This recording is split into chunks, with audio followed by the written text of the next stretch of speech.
Sådär, nu är det dags att duka fram lite.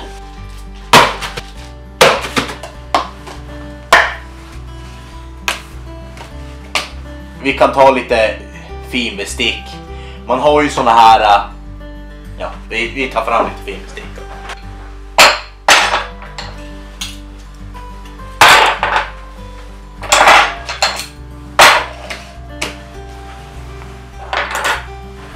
Jo, jag valde att ta plast.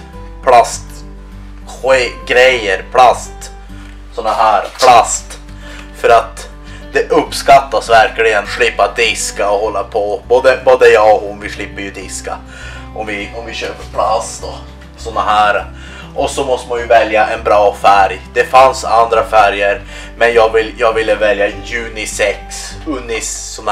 unisex färger för att inte göra någon upprörd.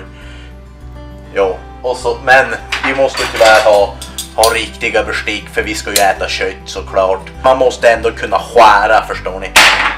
Man måste kunna öppna upp och jo, men det där det går fort att fixa. Så ja, då ska vi se här. Vad mer behövs för att göra en romantisk middag? Jo, ljus behövs. Jag hittade några såna fina blå ljus och det här blir bra. Vi sätter ett där. Så här skapar vi som en barriär mellan oss. Det blir skitbra det där. Och så ska det ju såklart vara så mörkt som möjligt. Så vi tar och släcker ner här. Så där. Det blev väl ganska romantiskt det här. Tycker jag. Det ska ju gärna vara så mörkt som man knappt ser vad man äter. Det är då romantiken är på topp. Nu vet ni hur man gör en romantisk middag här uppe i Norrland. Så nu kan ni bara åka hem och imponera på tjejen. Får hoppas att hon blir glad.